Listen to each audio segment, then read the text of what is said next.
house! Go live with your daughters! You are no longer our responsibility! A mother who sacrificed her entire life for her children. But in her old age, the same children treated her like a burden. However, when her final secret was revealed, everyone was left in shock. This emotional story will touch your heart and bring tears to your eyes. In a small dusty African village near the dry fields of northern Kenya, an old woman named Mama Zawadi lived with her only son Jelani and his cruel wife Nafisa. Mama Zawadi had spent her entire life raising 5 children alone after her husband died many years ago. 4 daughters and 1 son, they were once her whole world. She worked under the burning African sun, carried water on her back, washed clothes for rich families, and stayed hungry many nights just so her children could eat. But time changes people. Now her body had become weak, her hands trembled, and her eyes had lost their shine. One evening, she quietly sat near the clay stove while Nafisa served food only to her husband and children. Mama Zawadi looked at the pot with tired eyes. "Daughter, can I also eat a little?" she asked softly. Nafisa rolled her eyes angrily. "You sit all day and do nothing. Do you think food grows from the sky?" Mama Zawadi lowered her head silently. Jelani entered the room. Instead of defending his mother, he sighed in frustration. "Mother, why do you always create problems?" he snapped. Tears filled her eyes. "Son, I only asked for food." But Nafisa immediately started complaining. "She makes this house feel heavy. Your sisters are alive too. Why should only we keep her?" Jelani's face hardened. Then the words came out, words that shattered his mother's heart forever. "Go to your daughters," he said coldly. "You are no longer our responsibility." Mama Zawadi stared at her son in disbelief. The same son she carried on her back while working in the fields, the same son she protected during storms, the same son for whom she stayed hungry countless nights. And today, he was throwing her out. Her lips trembled badly. "So this is my reward," she whispered. But Jelani avoided her eyes. "Please leave." With shaking hands, Mama Zawadi packed a few old clothes into a faded cloth bag. Nobody stopped her. Nobody cried for her. Nobody cared. Outside, the evening wind blew dust across the empty road. The old woman slowly walked away from the house while tears rolled down her wrinkled cheeks. That night, she built a tiny mud hut near the edge of the village and started living there alone. Days turned into months. Sometimes she ate. Sometimes she slept hungry. Sometimes she cried remembering the days when all 5 children used to sleep around her while she sang them old African lullabies. But now, nobody came to visit her. Not her daughters. Not even her son. Then one rainy evening, Mama Zawadi became terribly sick. Her body burned with fever. She could barely stand. Finally, with great difficulty, she decided to go to her son again. Maybe her child would show mercy. She slowly walked to Jelani's house, leaning on a wooden stick. When Nafisa opened the door, her face immediately darkened. "You again." Mama Zawadi folded her trembling hands. "My health is getting worse. I cannot live alone anymore." Jelani came outside. But instead of concern, annoyance filled his face. "We don't have free food for you here," he said harshly. Mama Zawadi began crying. "Son, I am your mother." But Nafisa interrupted loudly, "Go to your daughters. Their husbands earn well." Jelani nodded. "Yes, go there. Stop burdening us." The old woman's knees almost gave up. Her own son, sending her away again. She wiped her tears silently, picked up her small bag, and walked away into the dark African road, not knowing where destiny would take her next. The hot African sun burned fiercely over the dusty road as Mama Zawadi slowly walked toward the village where her eldest daughter Amara lived. Her weak legs trembled with every step. Sweat covered her wrinkled face.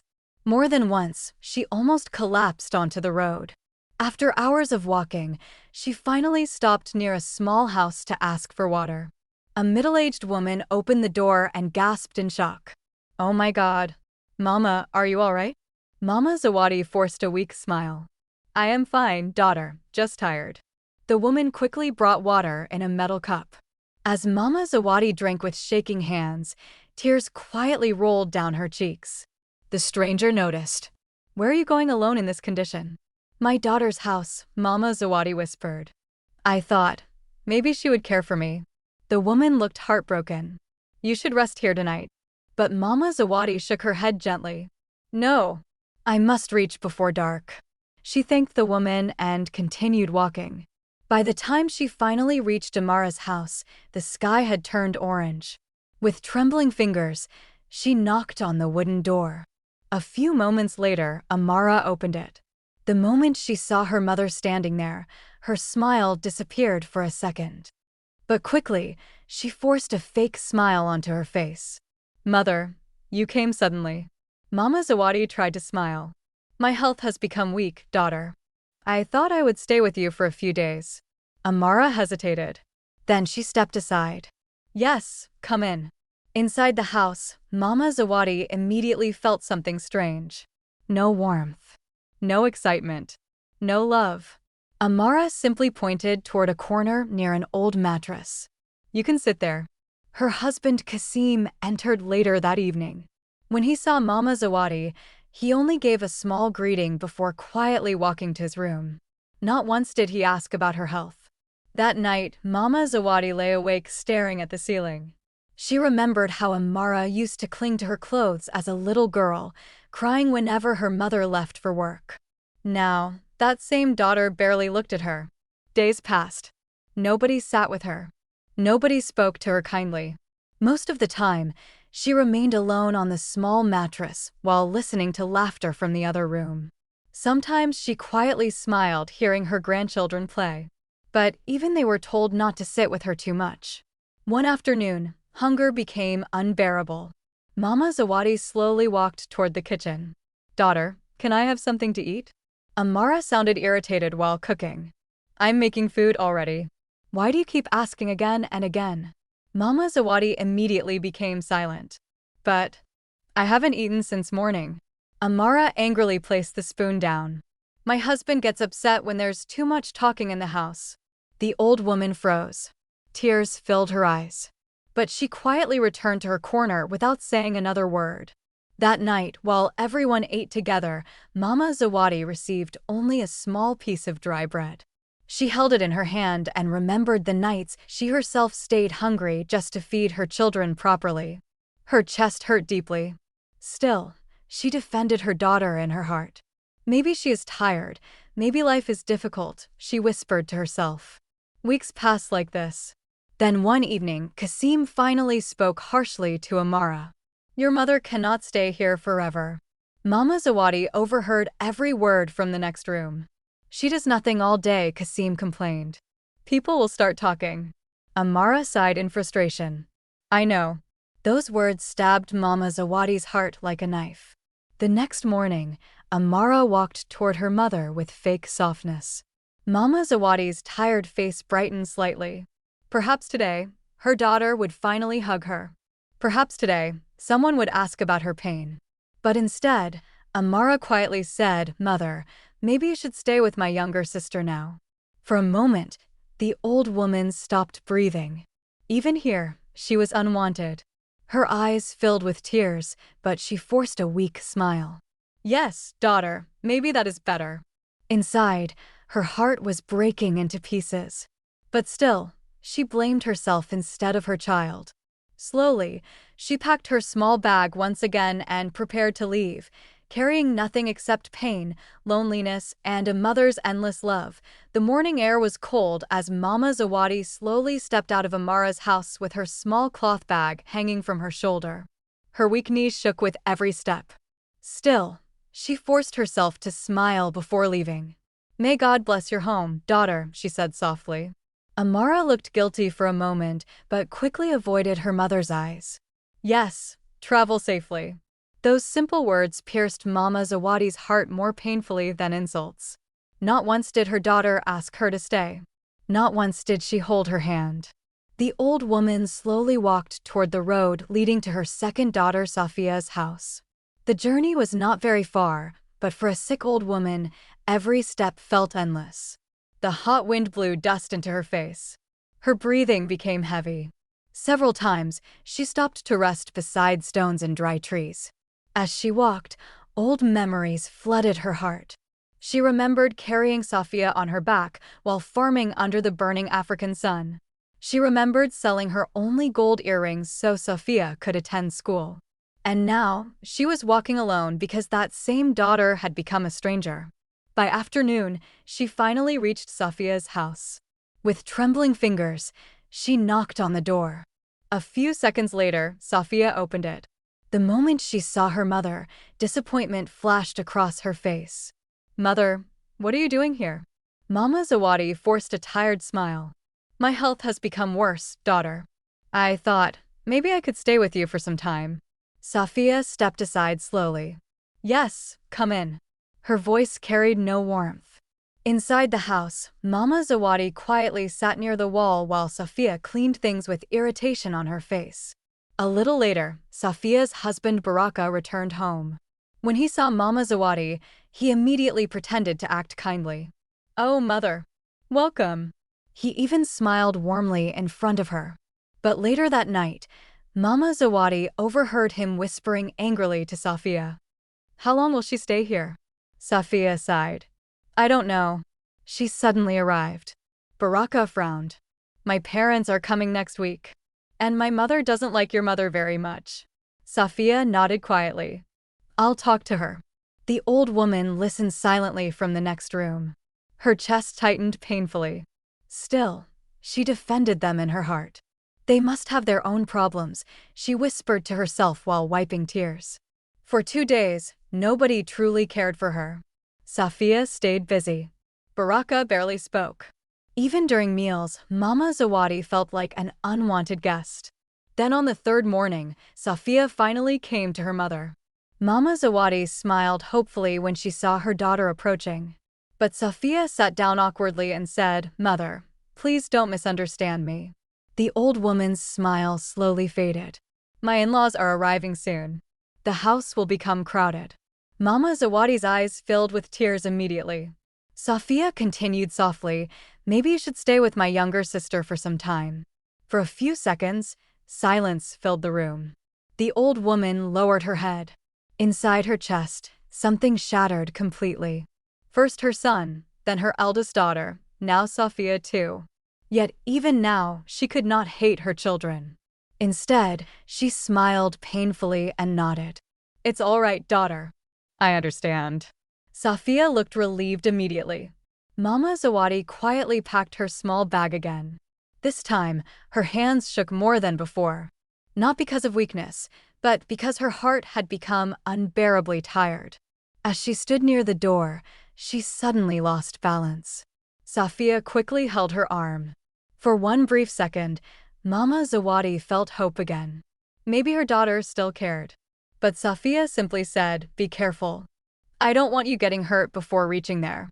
Those words quietly destroyed the little hope left inside her. Since the next daughter lived far away, Sophia's husband drove the old woman there on a small motorcycle. The entire journey, Mama Zawadi silently cried while hiding her tears behind her scarf. She stared at the endless African roads and thought only one thing: did I truly become such a burden to the children I once gave my whole life for? The road to Nia's village was long and rough. As the motorcycle stopped outside a tiny mud house with a rusted roof, Mama Zawadi slowly climbed down with trembling hands. Compared to her other daughters' homes, this place looked painfully poor. A broken wooden fence surrounded the house. The walls were cracked. Even the small yard looked dry and empty.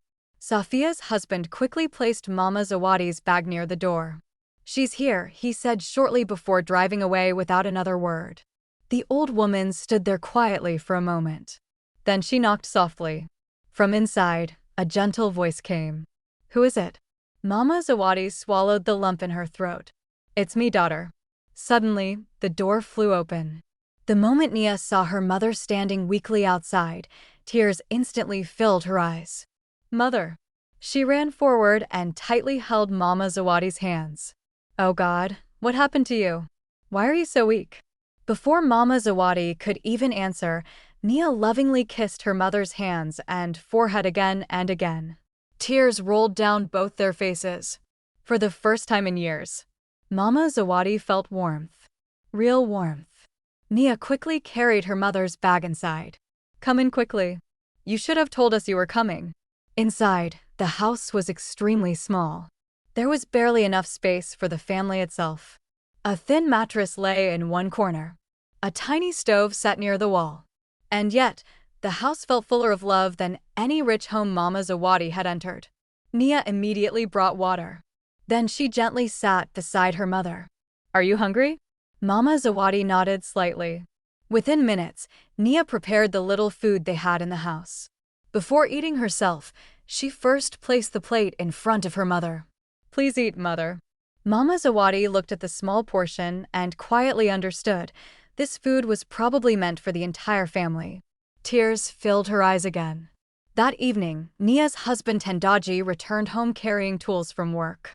The moment he saw Mama Zawadi, his tired face brightened. "Mother." He immediately hugged her respectfully. "You should have told me. I would have come to bring you myself." His kindness broke something inside the old woman. After being unwanted for so long, simple love now felt overwhelming. That night, the family all sat together eating and talking happily. Little Kido climbed into his grandmother's lap laughing. "Grandmother, grandmother," he shouted happily. Mama Zawadi hugged him tightly while tears quietly fell from her eyes. Nobody insulted her here. Nobody complained about feeding her. Nobody treated her like a burden. Later that night, when it was time to sleep, Mama Zawadi noticed there was only one proper bed in the house. Immediately, Nia smiled and said, "Mother, you'll sleep on the bed." "But where will you sleep?" Mama Zawadi asked worriedly. Nia laughed softly. "We'll sleep on the floor. Don't worry." Mama Zawadi's heart ached deeply. Her poorest child, the daughter with the least money, was the only one giving her the greatest respect. That night, while everyone slept, Mama Zawadi remained awake staring at the dark ceiling. She remembered how her richer children had pushed her away. And then she looked toward Nia and Tendaji sleeping peacefully on the floor beside their son. Tears rolled silently down her cheeks. She raised her trembling hands toward the sky. "God, give this daughter every happiness in the world." Days slowly turned into months. Then months turned into years. Life was still difficult in Nia's home. Sometimes there was enough food. Sometimes there wasn't. Many nights, Nia secretly lied to her mother. "I already ate," she would say, smiling. But Mama Zawadi always knew the truth. Her daughter was giving away her own portion. Sometimes Mama Zawadi secretly shared her food with little Kido. Other times, she pretended she wasn't hungry so the family could eat. Yet despite poverty, that small house remained filled with laughter, love, and peace. Every evening, the family sat together sharing stories while eating simple meals. And each night, Mama Zawadi thanked God for allowing her to spend her final years surrounded by genuine love instead of wealth. But destiny was quietly preparing one final heartbreaking moment. 2 years passed peacefully in the tiny home of Nia and Tendaji. Life was difficult, but their hearts were rich with kindness. Every morning, Tendaji left early for hard labor work while Nia cleaned homes in the nearby village to support the family. Still, no matter how tired they became, they never let Mama Zawadi feel unwanted. Little Kido stayed close to his grandmother all the time. He ate beside her, slept beside her, and listened happily to her old African folk stories every night. For the first time in many years, Mama Zawadi felt truly alive again. But one cold rainy evening, her health suddenly became much worse. Her breathing turned heavy. Her hands became colder.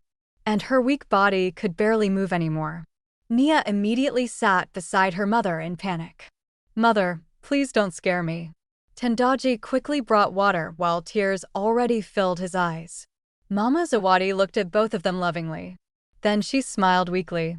"My children, my time is near." "No." Nia cried loudly while holding her mother's hands tightly. "Please don't say that."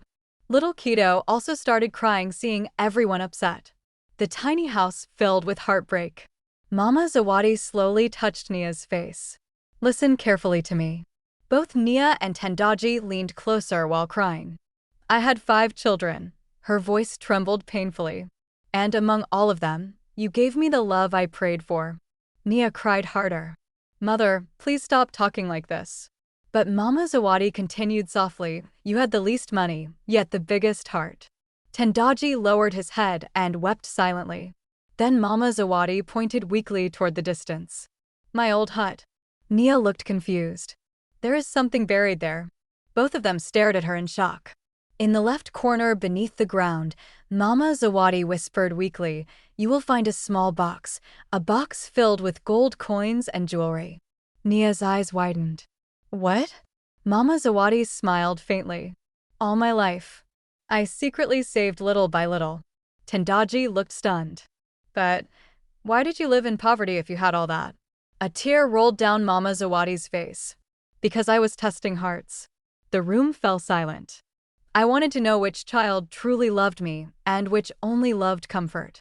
Nia cried uncontrollably. Mother, we don't want money. We only want you. Mama Zawadi gently squeezed her daughter's hand. I know. Then she looked at Tendaji. My son, promise me something. I promise, he cried. Use that treasure for good things. Build a peaceful life.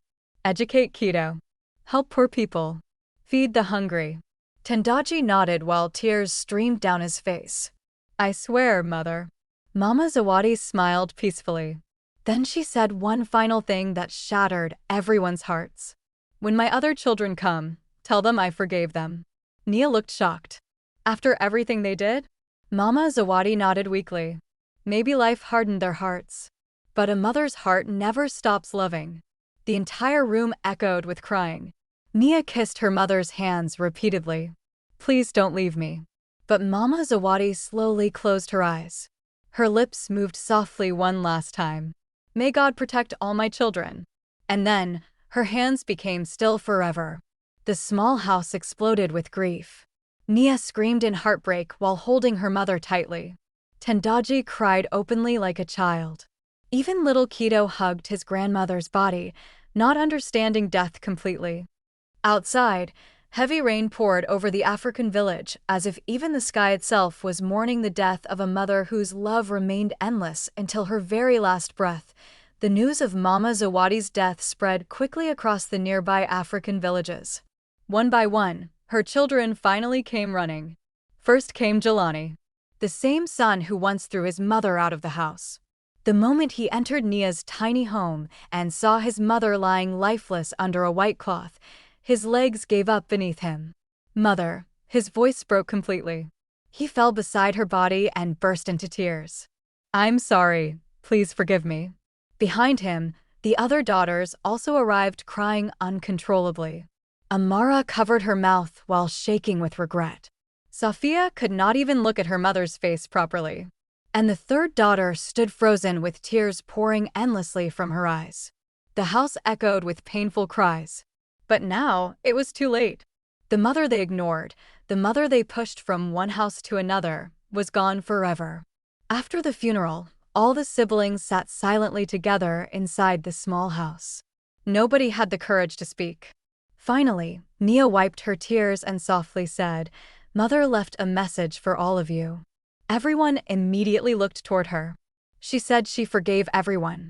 The room instantly filled with louder crying. Jelani covered his face with both hands. How could she still forgive us after everything we did? Nia's eyes also filled with tears. She said maybe life forced you all to become this way, but she never stopped loving any of her children. Those words completely destroyed whatever pride remained inside them. For the first time in years, they understood the value of a mother. But regret comes late. Very late. A few weeks later, Nia and Tendaji finally gathered the courage to visit Mama Zawadi's old hut. The tiny abandoned mud house looked lonely and broken. Dust covered everything. Nia's hands trembled as she stepped inside. Tendaji quietly walked toward the left corner exactly where Mama Zawadi had mentioned. Using a shovel, he slowly started digging. After several minutes, clang! The shovel hit something hard. Both froze. Tendaji quickly dug faster. Then finally, a small old wooden box appeared beneath the soil. Nia's breathing became heavy. With trembling fingers, they opened it. The moment the lid lifted, both gasped in shock. Inside were gold coins, beautiful jewelry, and bundles of money carefully wrapped in old cloth. Nia immediately burst into tears. "Mother," her voice cracked painfully. All this time, she had this? She fell to her knees, crying uncontrollably. I would trade all of this just to hug her one more time. Tendaji gently held her shoulders. Your mother gave this to the one who truly deserved it. But Nia kept crying. Because deep inside, no treasure in the world could replace a mother's love. Months later, Nia and Tendaji used part of the treasure to build a small but beautiful house. They enrolled little Kido into a good school. But they never forgot Mama Zawadi's final wish. Every single week, they prepared large pots of food and fed poor villagers for free. Soon, people across the area began calling it Mama Zawadi's kitchen. And every time hungry people ate there, Nia smiled through tears, feeling her mother's blessings still alive. Meanwhile, her other siblings continued living with deep regret inside their hearts. Because they finally understood one painful truth: money can return. Opportunities can return. But parents never return once they leave this world. Parents are never a burden. They are the greatest blessing in our lives. The person who respects, loves, and cares for their parents, even in poverty, receives peace, blessings, and true happiness in return. But those who treat their parents like a burden may gain wealth, yet their hearts remain empty forever. Sometimes, the poorest house carries the richest love. And sometimes, a mother silently tests the hearts of her children, not with words, but with hardship. Friends, if your parents are still alive, love them, respect them, and never let them feel unwanted, because one day, only regret remains. Friends, how did you like this emotional and heart-touching story? If this story touched your heart even a little, then don't forget to like this video, subscribe to the channel, and press the bell icon so you never miss more emotional and powerful stories like this. And make sure to tell us in the comments, which country are you watching from? Also, if your parents are still with you, go and hug them today, because parents are life's greatest blessing, and once they are gone, they never come back.